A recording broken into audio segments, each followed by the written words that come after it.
आप सभी आत्मीजनों का अनंत अभिनंदन है। इससे पूर्व हमने आत्मा, तीन लोक तथा परमात्मा के निराकार रूप व उनके दिव्य कर्तव्य पर चर्चा की।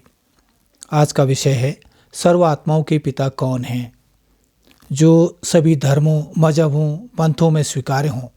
इस आध्यात्मिक सीरीज के पूर्व विषयों में हमने जाना कि सर्व आत्माओं के जन्म जन्म के परमपिता परमात्मा शिव हैं, जो ज्योति स्वरूप हैं। उनके ज्योति रूप की प्रतीक स्थापना शिवलिंग में की। उन्हें ही हम शिवलिंग पर ज्योति रूप में पूजते हैं। सभी को स्पष्ट हो गया कि परमात्मा एक हैं, निराकार हैं, अर्थात साकार नहीं है। इस विषय को पहले के वीडियो में विस्तार से स्पष्ट किया गया है। शिव परमात्मा का शाब्दिक अर्थ है कल्याणकारी। परमात्मा, उन्हें परमपिता परमेश्वर भी उच्चारित किया जाता है, जो कि सत्य है, वास्तविक सत्य है। इसमें किंचित भी संदेह कदापि नहीं किया जाना चाहिए। हम कुछ तर्क आपके सम्मुख रख रहे हैं कि वही परमात्मा सर्व आत्माओं के पिता, सर्वधर्मों के पिता कैसे कहे जा सकते हैं। आप इस विषय पर जरूर चिंतन मनन कीजिए। चिंतन की दिशा हम आपकी सेवा में प्रस्तुत कर रहे हैं। प्रायः हम सभी सुनते भी आए हैं, स्वयं कहते भी हैं कि हम ईश्वर की संतान हैं, सबका मालिक एक ओंकार, आदि आदि।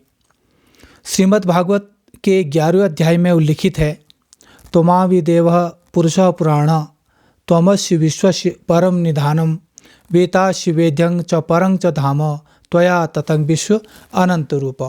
अर्थात आप आदि देव हैं, सनातन परम पुरुष हैं, आप जगत के आश्रय हैं, जानने योग्य अनंत रूप हैं, जगत व्याप्त परिपूर्ण हैं। इसके अगले श्लोक में उल्लिखित है कि आप ही ब्रह्मा के भी पिता हैं। प्रत्येक दृश्य अदृश्य सत्ता का रचयिता अवश्य होता है।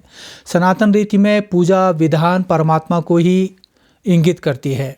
किसी भी समारोह का शुभारंभ दीप प्रज्वलित कर किया जाता है। हिंदू सनातन में दीपक जलाना सर्वोपरि माना जाता है।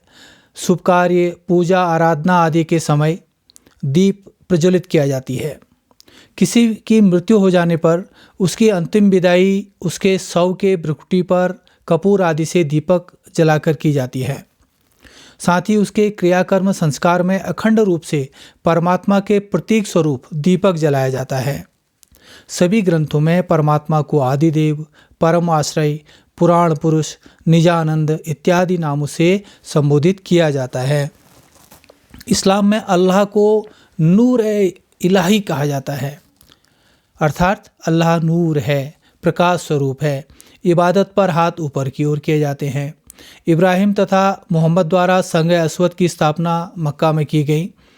इस्लाम में यूँ तो प्रतिमा पूजा की मान्यता नहीं है, फिर भी मक्का के संग अस्वद में पिंडी नुमा पत्थर को प्यार से, श्रद्धा से छूने की परंपरा है।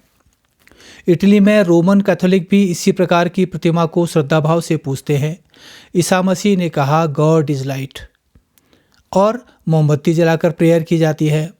सिख धर्म के संस्थापक नानक जी ने भी परमात्मा को निराकार ज्योति माना तथा इशारा ऊपर की ओर किया। जापान में बौद्ध धर्म के अनुयायी भी इसी प्रकार लाल प्रकाश पर ध्यान एकाग्र करते हैं। यहूदी संप्रदाय यहोवा पुकारते हैं और परमात्मा को ही संपूर्ण जगत का निर्माता, संरक्षक, उद्धारक मानते हैं। सनातन में परमात्मा को सत्यम शिवम सुंदरम कहा गया है, अर्थात परमात्मा ही सत्य है, कल्याणकारी है तथा सुंदरते अति सुंदर है। कहा जाता है हिंदू, मुस्लिम, सिख, ईसाई सब आपस में भाई भाई। तो भाई भाई किस अर्थ में, जबकि सबके माता पिता, धर्म, जाति, मजहब अलग अलग हैं। माता पिता, धर्म, मजहब तो शरीर के हैं, किंतु आत्माओं के पिता एक ही हैं। हम चाहे अपनी भाषा में किसी भी नाम से उन्हें पुकार लें। साथ में श्री राम और श्री कृष्ण ने भी शिव की उपासना की है। इनके प्रमाण रामेश्वरम तथा गोपेश्वर हैं। इस प्रकार यह स्पष्ट है कि श्री राम और श्री कृष्ण के भी पूज्य शिव परमात्मा ही हैं। तो हमने जाना कि सभी धर्मों के संस्थापक, अनुयायी या कहे पैगंबर उस परम ज्योति को ही स्मरण कर उसकी ओर ही इशारा कर रहे हैं। आशा है आपने पूरा वीडियो देखा।